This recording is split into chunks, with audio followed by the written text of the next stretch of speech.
Since 1976, Hearts have been to hell and back. Relegation to the First Division for the first time was followed by the rockiest period in the club's proud history, when a permanent place in the Premier League seemed an unattainable dream and bankruptcy a very real nightmare.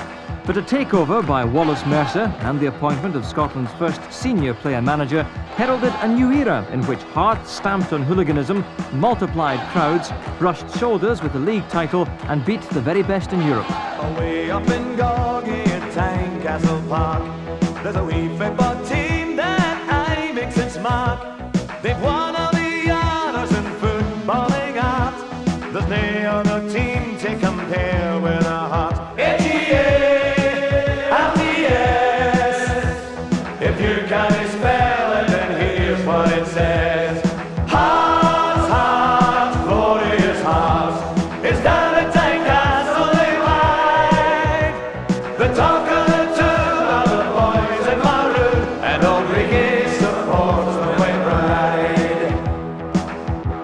The story of Hearts' decline goes back to spring 1977, when defeat by Rangers would book a place in the First Division. Hearts down 2-0 and now almost certainly bound for First Division football relegation for the first time in their history. Forsyth, McLean,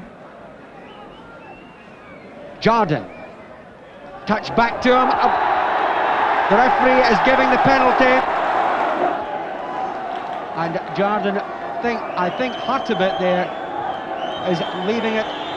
No, he's going to take it himself. And scoring easily. Splendidly taken penalty, quick chance, didn't even move. It's Hearts throw. Clooney. Gibson. Inside to Prentice. Busby. Busby has a clear look at goal and scores. With Sandy Jardine, ironically the architect of that 3-1 win, Hearts could only pray for a miracle. But there was no divine intervention, and Hearts were relegated after 103 years among football's elite. There was great despondency among supporters, and as expected, manager John Haggart resigned.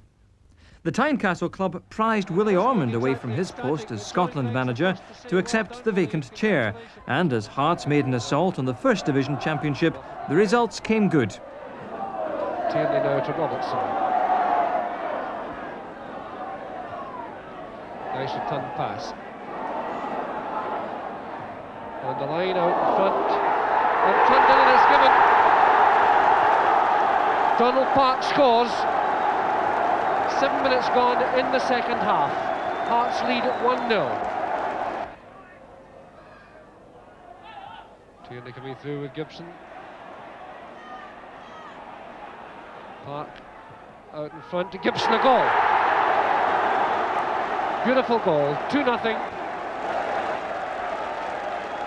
Victory over Arbroath on the last day of the season clinched promotion by just 1 point, although Morton took the title on goal difference. Hearts were back in the Premier Division, having been helped there by a bright new prospect who would later become club captain. For Walter Kidd, it was the start of a colourful career. Well, it was, yes. I mean, I was playing junior at the time. I was actually signed on a provisional form with Celtic, which meant I just trained there once a week. And at the end of the season junior, I was freed by Celtic. They just let me go. And about 3 weeks later, Will Ormond came along and asked me to sign full time. I was delighted. Life in the Premier proved tough from the first game in August 1978, and by the first Edinburgh derby, Hearts were desperate for points. Donald doesn't control it. Donald Park will score. Donald Park puts Hearts 1 up. 9 minutes. So free kick to Hibs. O'Brien will take it. And we're moving up to the 90th minute of an extraordinary match. It's a goal! 91.5 minutes. Ali MacLeod ends a fantastic match by making it 1-1. Crowd problems beset the derby fixture, leaving Hearts in deep trouble with the SFA. Ultimately, a perimeter barrier was ordered to ring the terracing. But there were encouraging moments, like one notable victory at Pittodrie. Busby. And it's goal! A dream debut for Derek O'Connor. Robertson trying desperately to keep that in play. He only succeeds in teeing it up for Dom Sullivan. Right foot cross. Looking for Harper. Brown on his back. Yes, penalty kick. 1 inch.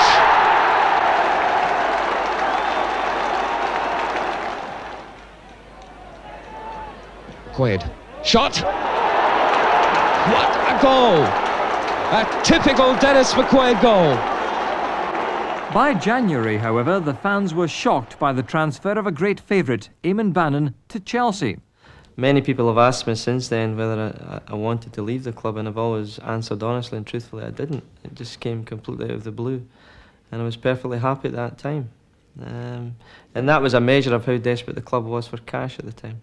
But despite the financial problems, it had looked as if Hearts could stay in the Premier Division after some encouraging results. When Rangers visited Tynecastle in February 1979, Hearts looked safe for 2 points. Good bit of defensive work by Craig. Hearts moving, Robertson drifting left, looking for a good ball and getting it. Brown coming up in support, Robertson drifting in, tries a right foot shot and it's there! Now Craig can knock that into the box with those long throws, finds Busby. Busby hooks it across down to Fraser. Fraser's got a free shot. They're deflected, appeals for hands and driven in by... Yes, it's a goal. O'Connor scores. Hearts 2 up, 16 minutes gone. This is Smith.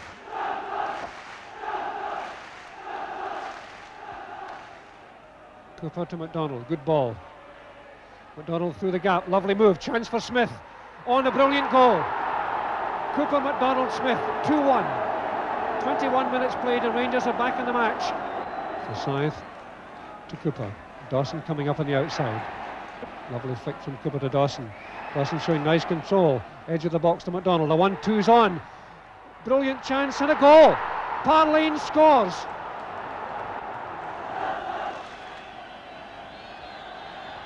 Fraser to take it. Headed in and it's there. It's in the net. O'Connor's second, Hearts third. Beautifully fighted corner, and Hearts break the second half deadlock. Fraser flighted that beautifully. O'Connor rose above everyone else, and his header soared into the net. Beautifully made and superbly taken goal. Hearts 3, Rangers 2, 26 minutes gone in the second half. The following match at Easter Road, another valuable point was taken towards winning the battle against relegation, despite an early setback. Early ball flicked forward, Campbell going in, and it's a goal.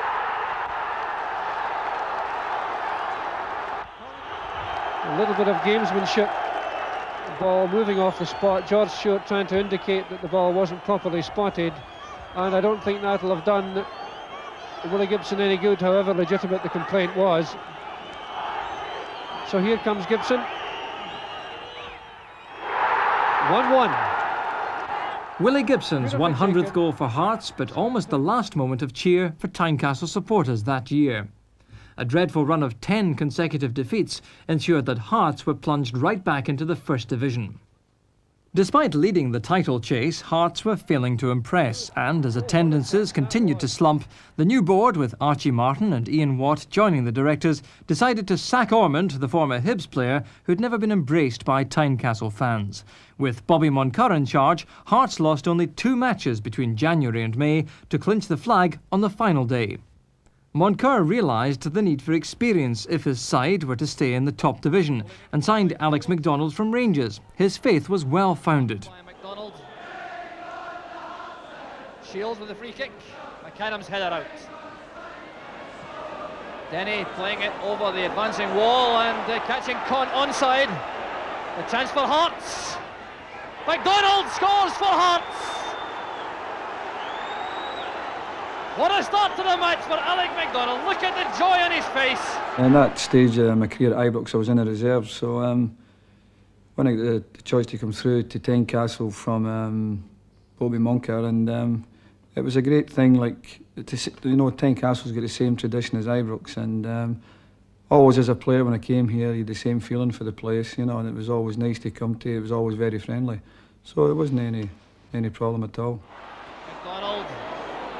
Hearts playing these balls from midfield very early to give the forwards a chance to move. This is McDonald again. Well, that would have been one of the goals of the season. There's a few times that Bobby Moncur had me in the office. They were trying to give me the captain's job, but I felt that I was just here, and I had to gain the respect to the players before I took over the captaincy. And so we had a few arguments, and you know, he tried to encourage me to take it over. But eventually, when I got to know the players, then I decided that, you know, I'd be delighted. It'd be a great honour for me. Alec MacDonald, a stable new influence in the team, was able to pass his experience on to the emerging talent of youngsters like Gary Mackay and the new signing John Robertson. And once again, Pat Bonner came and was beaten. To begin with, obviously, it was a very difficult time for the club. I signed in '81, and it was a kind of situation when you came in and you had one set of training gear, and if it got dirty or if it got wet, then it was your own devices kind of thing. But even the combined efforts of youth and experience couldn't prevent Hearts tumbling back down to the First Division, having lost 24 out of 36 matches. To avoid the death of Hearts, the Tynecastle board put the club up for sale. That move sparked off an enormous two-man power struggle. Kenny Walk, who at that time was a successful Edinburgh bookmaker and a well-known Hibs supporter, put a cheque on the table, which the directors were thinking of cashing to buy all the equity that was available in the share issue. And I was down in London that weekend going to the Scotland-England International on the Saturday. And Donald Ford, a famous ex-internationalist for Hearts, rang me and said, "Look, Wallace, for God's sake, we need at least someone to create some competition here." So I went to Wembley that day and I loved the match, and I saw the enjoyment that the supporters had, and I had. Scotland won as well, was at Trafalgar Square that night. It was great fun. So I rang the club chairman the Sunday morning and said, "Look, I'm in as well. Whatever Kenny Walk can offer, I will commit myself to that as well." And I then told my wife, and I arrived back at lunchtime in Edinburgh. And that really started a saga of 10 days of barnstorming, where the whole thing took off, and I was interviewed by the board. And we had to really try and politicise the thing, and I had public meetings. And within 10 days, I'd bought into a public company. It had cost me £500,000, and I won the vote 3-2. And it was a nightmare and a dream come true. For Mercer, the new king of Hearts, the nightmare had to be tolerated before the dream could be realised. First, Archie Martin was sacked, and the vacant chairman's seat was given to 67-year-old Alex Naylor. Then, having tried to live in peace in Tynecastle, manager Bobby Moncur resigned after failing to see eye to eye with the new owner. And while Tony Ford was made manager, the search was on for a big name with a track record. Tony was never going to be the manager. That was just a soft option at the time. Jim McLean was going to be our manager. Big Jock had come up to see me, and I'd offered Jock the opportunity. It was at Leicester City. Jock, of course, had been a coach here. But in all honesty, Jock didn't think we could afford him. So he rang me and he said, "I'll see you on the highways and byways, son." So we put the phone down, and McLean was then my preferred option. And Jim thought about it long and hard, because it was a big club. And in fact, Jim and I actually did some business over that time, which got me into a lot of trouble subsequently. I bought Pettigrew and Addison, and that was one of the fundamental mistakes. It was quite funny. The first day that Pettigrew and Addison played for the Hearts, I'd already spent £500,000 buying players. We spent another 300,000, which we didn't have, and it was all in tick. And the guy was standing in the closure, and he looked up at me, and he looked me straight in the eye, and he said, "Mercer," he said, "if that's the best you can do with the money, the sooner you're bankrupt and you move out here, the better." And I suddenly realised that really, in the end, the supporters couldn't care a toss who the chairman is, the directors. They want players, and players that they can support. And that was my rude awakening to the realities of being a major shareholder in a football club.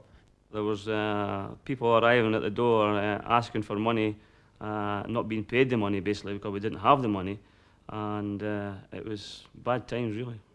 Also, there was the decision between whether the physio stayed or the coach yourself. Yeah. Did you think you were almost out of a job?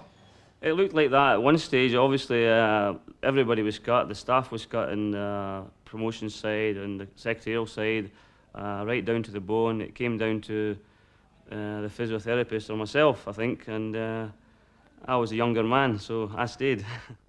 I mean, I was riding the whole thing right to the edge, because it was already on the edge when I took the thing over. I mean, it's like looking at a cancer patient. You've got to take the knife out and you've got to be brutal. And I went back to my roots. You wind the income up, you reduce the overheads. It was a sick patient. My house was on the line. My house only came off the line 12 months ago. My family home was all secured in the debt. I mean, I wasn't playing games. This was serious stuff. And we really had to go for it. And we missed promotion that year by 1 point. And we had riots in the terracing, policemen getting dragged out the crowd, 15,000 people. And it was the best thing that ever happened to us. But at that time, I really thought, oof, what the hell have I done now? With financial problems mounting off the park, Hearts had gone to Rugby Park on the second last day of the season, needing victory to aid promotion hopes. With Alex MacDonald, now the player-manager, suspended, along with key players, two 18-year-olds, Gary Mackay and Dave Bowman, played. But it was a day of frustration all round. He's got Hamill on the left. Now Pettigrew. Fine goalkeeping by McCullough.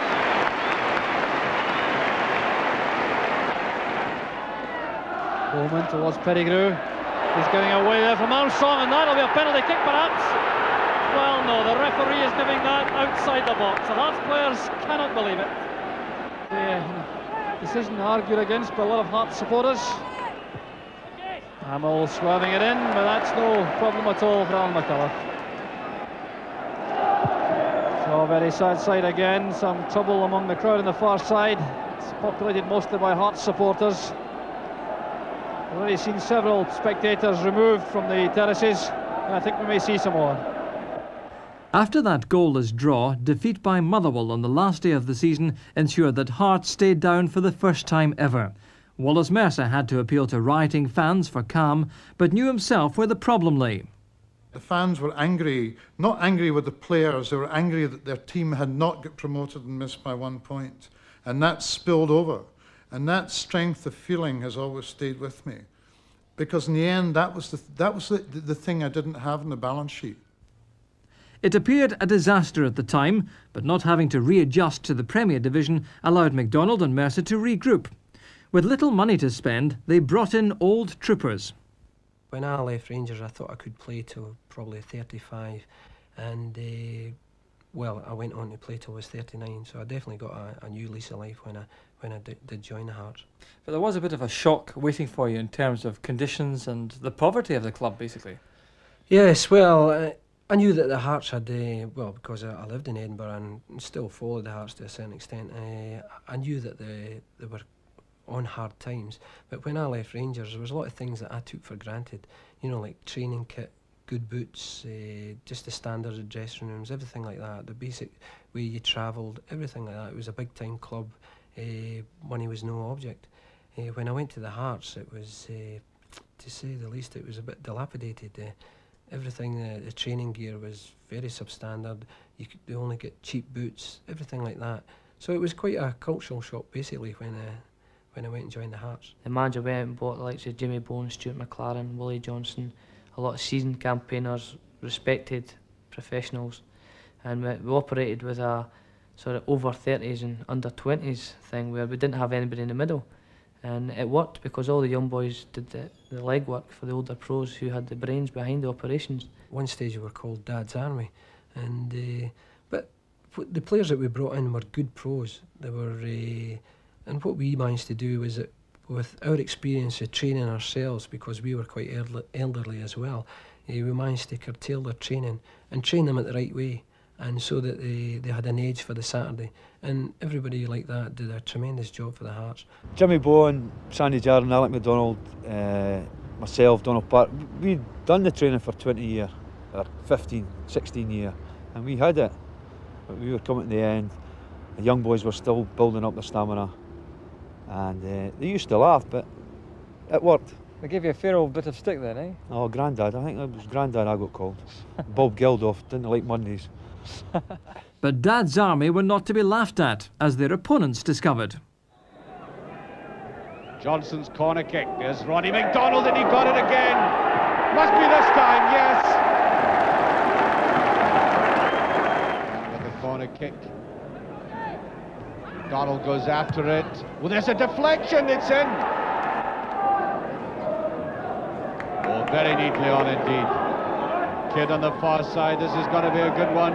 O'Connor tries to get there, yes! Pettigrew. 2-1. Pettigrew, beautiful touch on Boone, can't get there.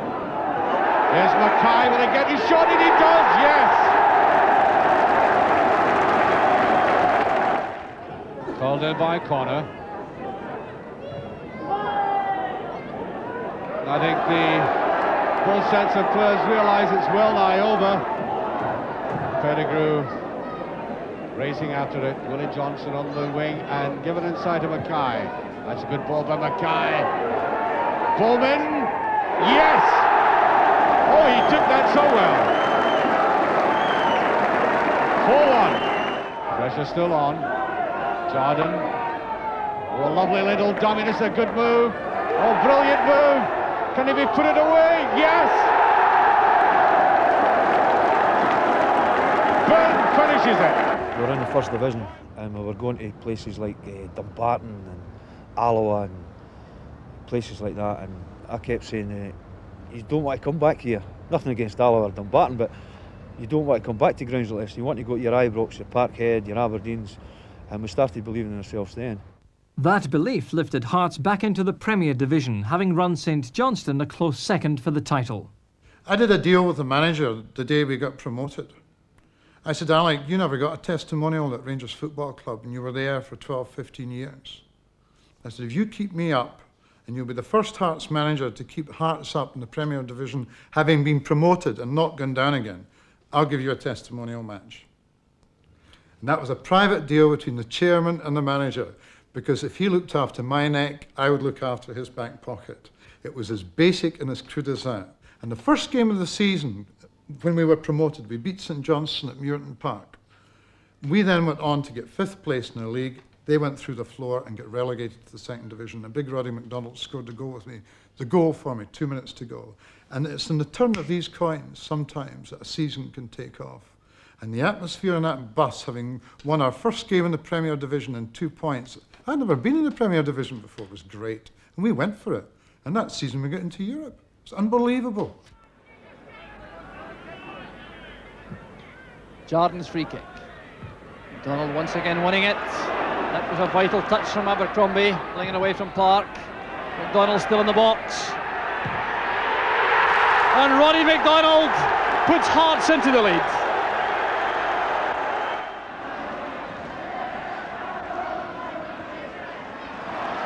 Now McStay to Melrose. McGarvey trying to control it in turn. And that is absolutely magnificent. Kidd goes on the run forward. Here's Alec MacDonald. Bowen is onside. And that's the equaliser. The Celtic defence was cut out. Jimmy Bowen brings Hearts right back into the match. And the Hearts supporters celebrate.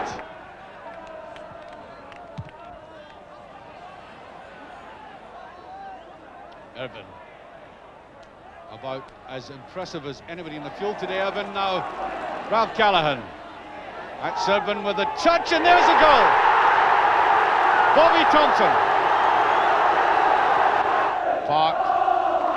That's Robertson. Park again, better ball inside. Mackay to Robertson. Well, there's a curl, and that is in.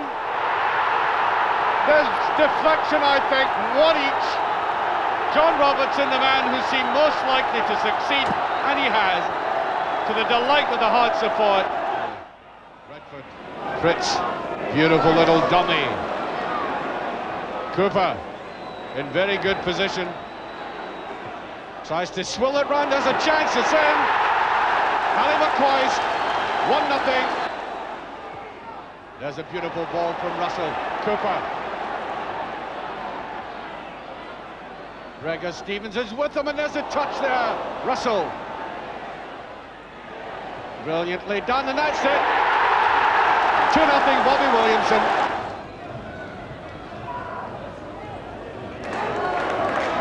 Here's Johnson. 2 minutes left. Will he let fly? He does, and that's a goal, yes. Derek O'Connor following up. And we've gone a full minute of injury time. Congested area indeed in this. It's in. It's the equaliser. Brilliantly by Robertson. A minute of injury time gone, and one of the best strikers in the game, young John Robertson, equalises the score superbly. A header from Melrose. Here's John Cahoon. Barnes going through. Tommy Barnes, a great chance for Celtic. And Celtic take the lead. Free kick leaves it to Johnston. Marvellous goal. And how Johnston enjoyed it.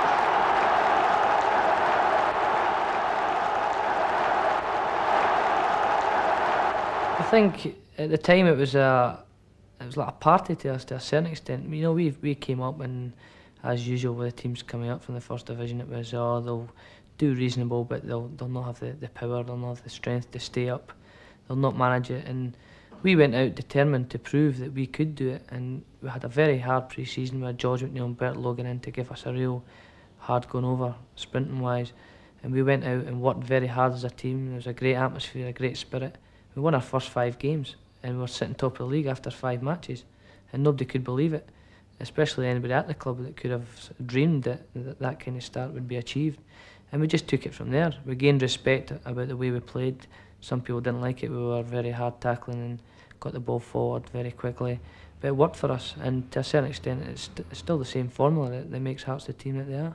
It was a big lift for everybody. I mean, we went into the Premier League and we'd never played there before, and getting there and making sure we got into Europe was fabulous for everybody. It was another avenue opening up for the players, and it gave everybody a lot of confidence to go ahead and help their careers blossom, and that with doing what we've done that season. Hearts were back where they belonged, challenging for the honours of Scottish football. The crowds were flooding back, and over the next season, Hearts were to further establish their staying power. There's George Cowie again, Willie Johnston supporting. It's towards Park. And a superb opening goal for Hearts.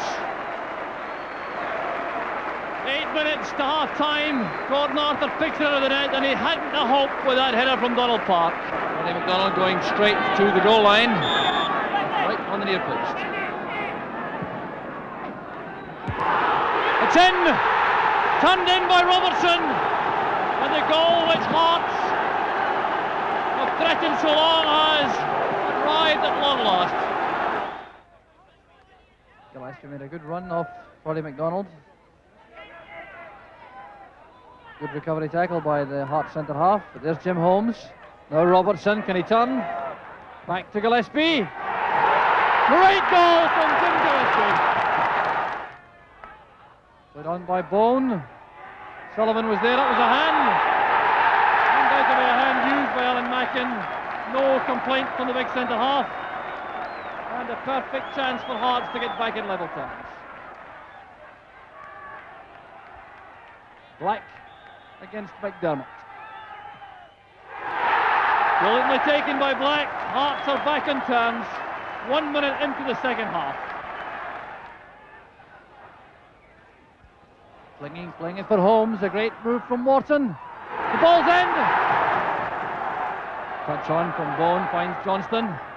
Clark wants it in the middle. Here's John Robertson. And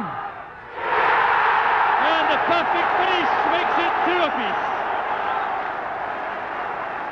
He really is so accomplished in that situation with right foot or left. There goes Bone. Mackin in trouble. And Sandy Clark celebrates his first match in Hearts colours. Very accurate header that from Winnie. Rooney let it run, allowing Kidd to make the challenge. And Sandy Clark is onside. A great chance for Hearts. And there's the opener. Brilliantly finished by Sandy Clark.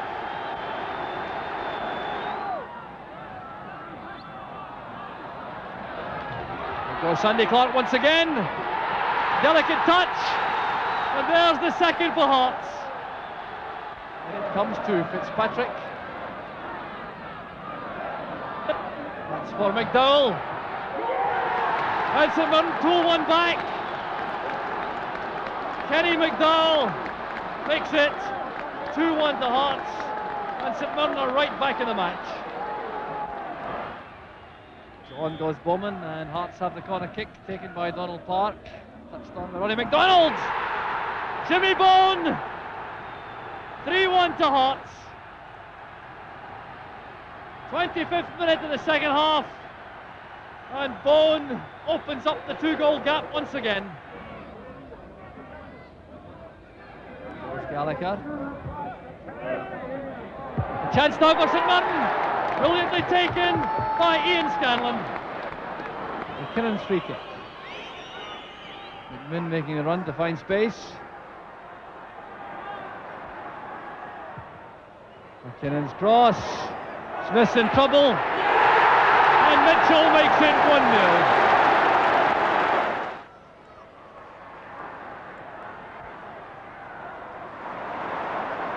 Good pass from Bowman. Very good again. Sandy Clark's at the far post. There's John Robertson. Turned in by Park, and Hearts are back on level terms. Dougal hanging in the air for a header. That's Black releasing Weir on the left. This is promising for Aberdeen. Dougal's waiting. Falls for Simpson. 1-0 to Aberdeen. Neil Simpson. Dougal very strong on the ball again. Black looking for Weir, but Walter Kidd was in good position for Hearts. He's given it away, and a great chance for Peter Weir. And that is a disaster for the Hearts captain, Walter Kidd. And Dougal challenging. And winning possession. Here's Weir. Now McQueen. Is that a giveaway? No, it's a chance for Hearts. The ball is in. It's Andy Watson who's done it. Oh, Andy Watson, the Hearts player who would relish scoring more than any other this afternoon, scored against his former teammates to make it 2-1. Gary Mackay this time with the corner. And flick on, the chance on the line, the ball is in, and John Robertson has equalised. And Hearts shock Aberdeen once again. With the older players now hanging up their boots, Hearts had survived a transitional season, finishing 7th. But nobody at Tynecastle could anticipate what drama lay ahead in the following year, especially after taking just 10 points from their first 9 games. This was a rare early victory. Greg Levine, the captain, Roddy McDonald, number 5, as the corner comes in. McDonald's header. And the simplest of opening goals for Hearts. The second minute of the match. Roddy McDonald gets his first goal of the season, and what a dramatic start for Hearts. Out by Hegarty, there's Cowie lofting it back. Ball onside. John Robertson. 2-0 to Hearts. At the beginning of the season, we definitely didn't think we could win the title. We thought we could do well and qualify for Europe again. One of the big things that when you start winning, it builds up momentum, it builds up confidence. And one of the things that happened that year was that Scotland were going to play Australia. So there was a few games that were cancelled with other clubs because they had players in the World Cup squad. We were in, well, the fortunate position that we never had anybody that was supposedly good enough for these squads. So we were able to play games every Saturday. So we managed to win these games, which eventually put us top of the league. And with being top of the league and the momentum we would build up and the confidence we built up, we just went from strength to strength. Although we never spoke about it publicly, you know, Alan McDonald got to us about Christmas and said, look, we're up top of the league, we maybe hit a good patch, we maybe lose a couple of games, but just keep playing the way you are and we could be there or thereabouts.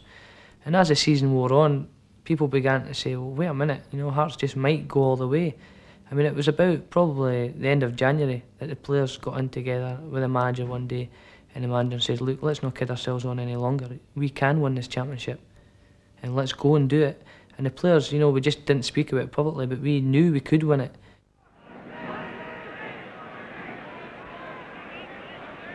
Clark got his head to the ball, but Durant Sweeps it into the air for Clark again. Now Black. Pass for John Robertson, a great chance for Hearts. The opening goal. 8th minute of match, and John Robertson makes it 1-0 to Hearts. So here's a moment of danger for the Rangers defence once again, with Kenny Black taking the free kick. Up goes Sandy Clark. It hits the post, but with a bit of pushing, there's a penalty kick awarded, is there? No, what has the referee awarded? It looks like a penalty kick, yes. So it's Robertson against Walker. 2-0 to Hearts. Midway through the second half. Hearts 2, Rangers 0. There's McCoist in the turn. It's a penalty kick, yes. Ollie McCoist brought down in the act of shooting. Well taken by McCoist. Rangers are back in the match.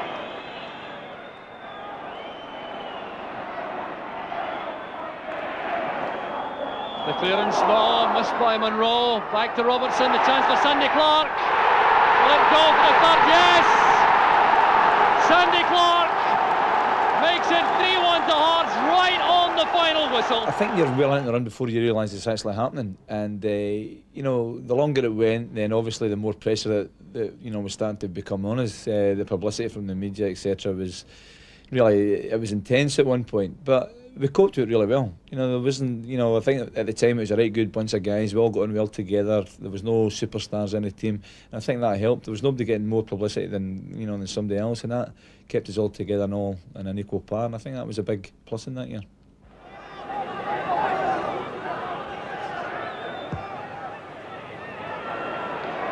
Levine. High one again. Robertson with a shot. Oh, what a goal! Oh, a brilliant goal! Oh, I mean, it looked harmless enough initially, but watch his positioning and how deadly he can be in the finish. Hearts are 1-up.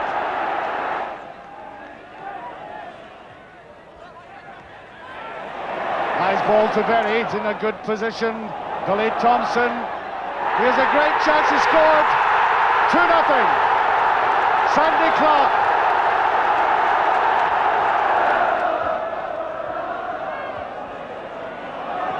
Here could be a very interesting break. There's no offside.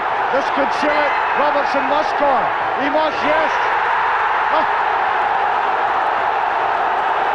And he's not praying.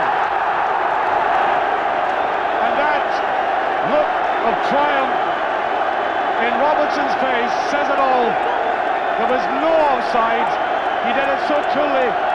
He took about half an hour to do it, but he did it. Aberdeen tremendously patient in the build-up. Willie Miller gets the special treatment from the Hearts fans, the boos and whistles, which I'm sure simply inspire him to greater efforts. Miller doing well for Aberdeen. There's Jim Bett. Played away, appeals for handball, and the referee is coming across. Now, what is the decision? It looks as though it may well be a penalty kick. Yes, the penalty kick has been given. It's been Tommy McQueen, Frank McDougall, or Jim Bett in the past, but it's Peter Weir against Henry Smith. It's in the net after a valiant effort from Henry Smith, and Aberdeen are in the lead. Well, just look at this effort here from Henry Smith. Right into the corner, and Smith appeared to get a handle of the ball. Well, that was a tremendous effort from the goalkeeper. Thumping the ball forward. There's no taker for Aberdeen, and Jarden has lots of time to set up another Hearts attack. Appeals for offside with a chance. And the equaliser! John Cahoon for Hearts. And there's the spirit of Hearts for all to see. 3 minutes left for play. A long ball forward from Sandy Jordan. Aberdeen tried to play an offside trap. McQueen was there with Robertson. McQueen's clearance falling for John Cahoon, and there's the finish, which ties it up at 1 apiece. Round the side it goes, and Cowie still in possession. although he's rather cornered. Oh, and Hearts get out of it well. Good play. Nice touch of confidence. That kind of confidence they could do with in front of goal now. Mackay. Will he go himself? He has!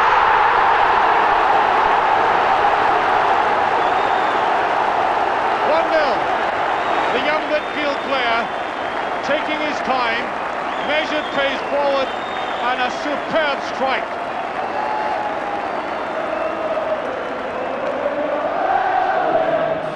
Exactly when it was needed. Marvellous goal for Hearts. So, in May 1986, Hearts travelled to Dens Park, needing one solitary point to secure their first league title in 26 years. In the dying minutes of that final match, the flag was within sight. Kidd.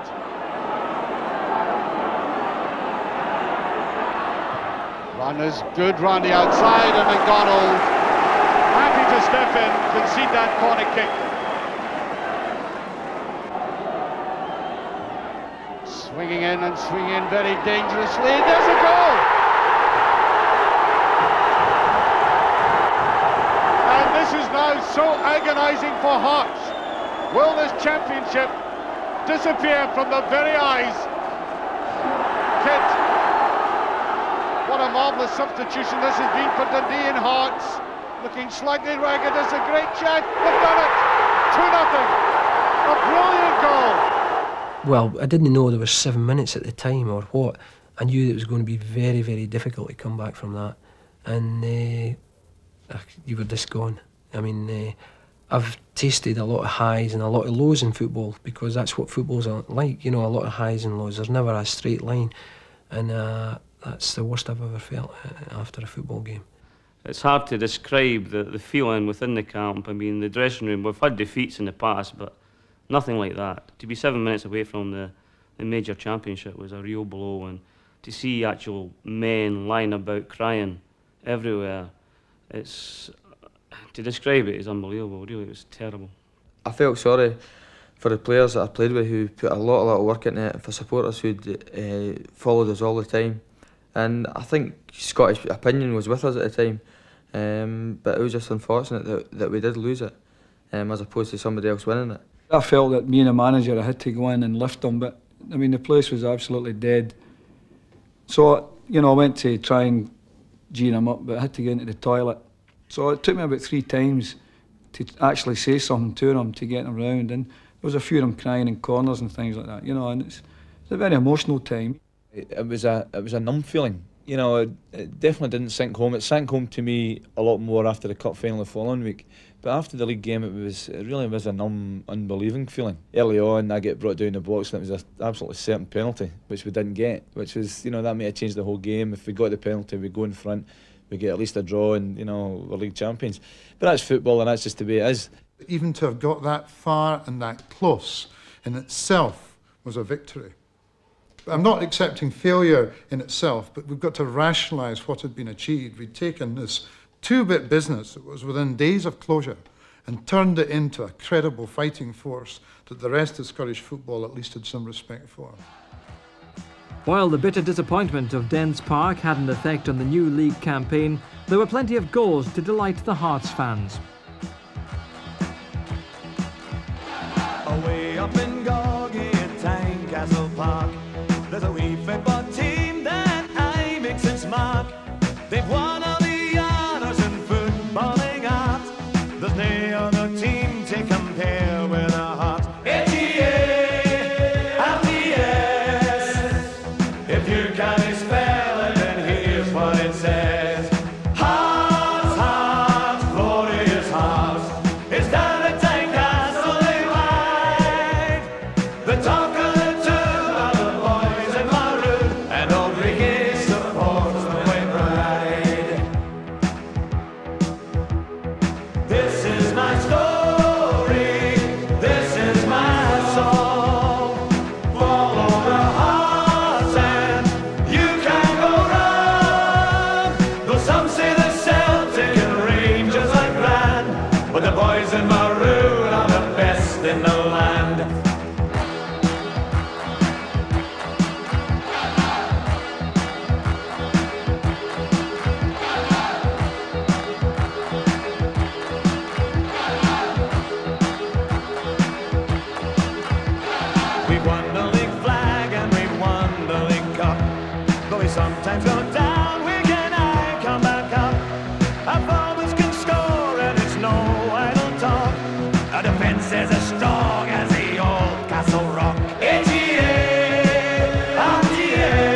So Hearts finished second once more at the end of season 87-88, and the future looked bright. But a disastrous start to the next league campaign led to the sacking of Sandy Jardine. One man took full responsibility for that decision. I took him on because he was top class. He was also a friend of Alec MacDonald's. They'd roomed together at Rangers over the years. He personified everything that was good about Scottish football. He was from Tynecastle High School next door. He used to look at Hearts training in the morning when he was studying his English lessons. He had a pedigree and a background. He was a great player with us for 3-4 years. He developed Craig Levine. He assisted us in advising us to buy McPherson. And eventually, when I was under threat, he may be tapped to go to Aberdeen or be offered. And in fact, they didn't offer him the job. I made him joint manager with Alec MacDonald. Alec agreed. But at the same time, you know, life never continues on a permanent basis. Last year, I was going into the eye of a storm. We were sitting in the Premier League, having been second top the season before, with 8 points out of 11 games. Teams seemed to have lost direction. The atmosphere in the boardroom wasn't right. There was just a feeling abroad. And in the end, I sat there at Ibrox, we lost 3-0, and I said, well, you've got to sort this out, not anyone else. And I made a decision. And sadly, Sandy accepted the next morning that my decision was that he would go. But there's no one I have the highest respect and regard and care for than Sandy Jardine.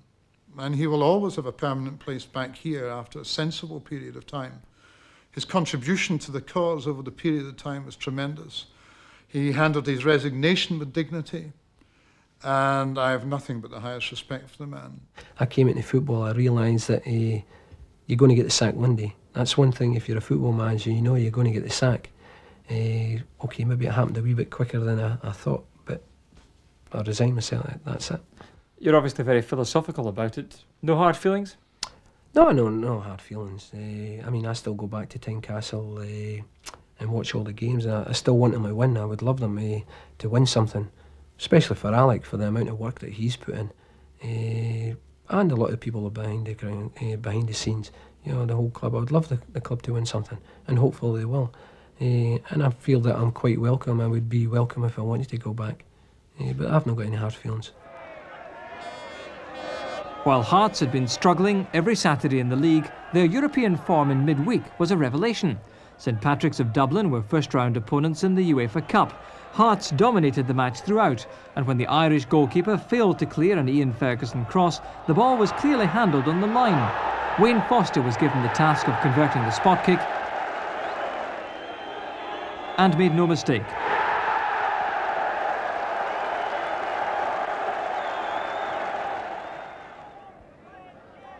Mike Galloway's header from a corner in the same half put the result beyond doubt. It was the first of 5 European goals for Galloway and the start of a tremendous UEFA run.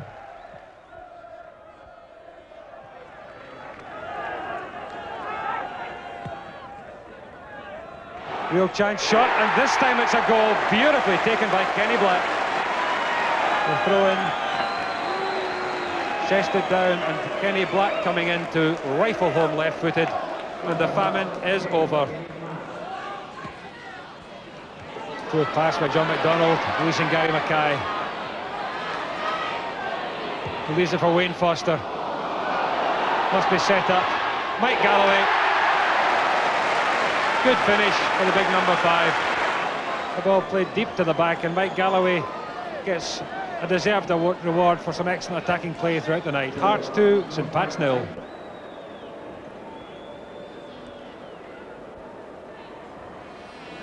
Bannon and Sanderson, Hearts attack. We need to watch the Austrian defence, watching for the offside as Bannon holds it up, angles it across, and they're onside. Kidd, here it is for Hearts.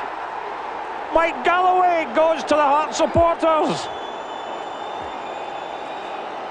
The trap has been broken. Mike Galloway, what a goal! Again we see Walter Kidd. This is literally an inch-perfect cross and a great goal for Hearts. Ferguson to Mackay. Galloway. Again, good running by Ferguson. There's Eamon Bannon with a chance there.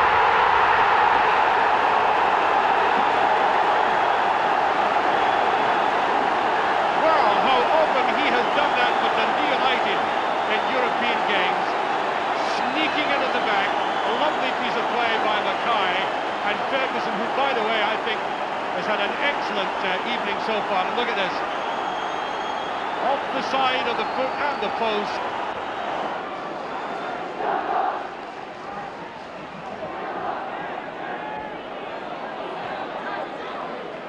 Whittaker. Offside to Galloway. Tries to knock it down Ferguson. That must be a chance, it is. Galloway.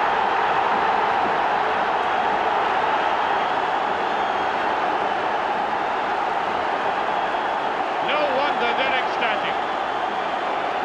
Galloway knocking it in. Very good play by Ferguson. He nipped in there. He did all the useful work. He might have got a penalty out of that, but he didn't need to bother because Galloway just popped it over. 2-0. And this was tenacity on the part of Ferguson, who in the first half showed us a great deal of skill. And Galloway following up, all a bit of good teamwork. Ferguson trying to sneak in, there's Galloway. Oh, he lost touch. That's not a bad ball, here's Cahoon with a chance, he scored! Right at the death, Hearts go 3-up.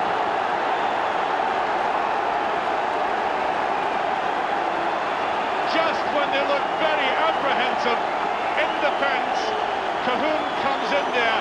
That is a very intelligent reverse pass. He was onside and this time drilled it in off Petranovic. And that's a goal they thoroughly deserve. Perfectly onside, and Cahoon, that goal you've just seen might mean a great deal of money to Hearts. Indeed, Bayern Munich came out of the hat when a quarter-final place was booked, having seen off the Yugoslavs with a 4-2 aggregate win. 6 in the wall, showing respect for Ian Ferguson in particular with his shooting power. There's Bannon. Ferguson, scrambled away by Ullman. Not very convincing at all from the keeper.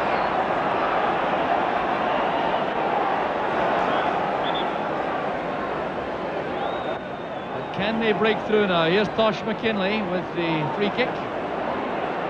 Sideways to Ferguson. Brilliantly finished by Ferguson! Hearts take the lead!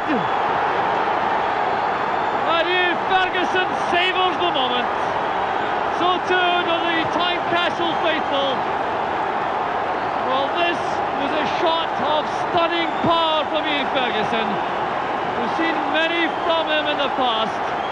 Alec MacDonald with a smile on the face, and little wonder.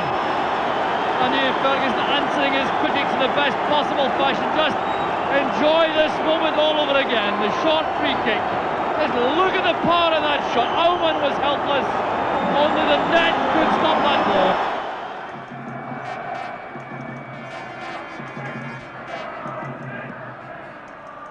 There by Nagbai, who's got number 2 on his back, but has been right across the defence and coming forward often, of course.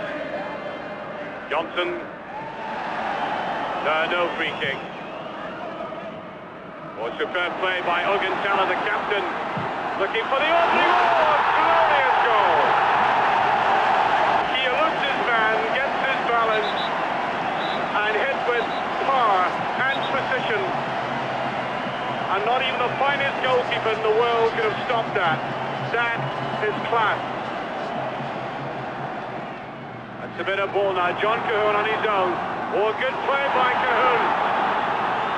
What a chance for him. And it's missed it. Oh dear, oh dear. Oh, that could have transformed this game. Look at it. Beautiful little sliding run there as he went round his man and then dragging the goalkeeper and angled it agonisingly too much. Hearts supporters roused by the way their side is playing at this moment in time. Well, it's not a bad ball, it's off the post! And how did it stay out? Well, Hearts have been desperately unlucky. I mean, hitting the wood like that at this juncture.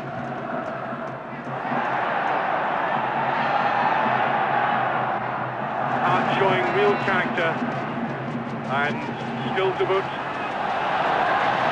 Well, it looked offside to me, but opened out to Reuter in a very good position indeed. Well, got it. Johnson, I think. Even although we got beat, I think the Bayern Munich game was definitely the big one for us. I mean, it was they were playing a quality side, and we got the chance to pit our wits against quality players. And I thought the Hearts done really, really well. It was just, I mean, you're talking about 2 or 3 inches of the shot that John had that hit the post. I mean, that could have went in the back of the net as easy as come out again. So we learnt a lot, and I thought we done really well against them. For Hearts even to have beaten Bayern here, and to actually win in a practice stadium in Vienna. No Scottish team, international or domestic, has won in the international stadium in Vienna. And we did that 3 days after struggling for a draw at Love Street. It was a delight. The club, which had been the butt of so many jokes, which had been up and down to the First Division like a yo-yo, which had teetered on the brink of bankruptcy, had at last won the respect and admiration of Europe. The future looked secure in the hands of a talented squad committed to the pursuit of major trophies.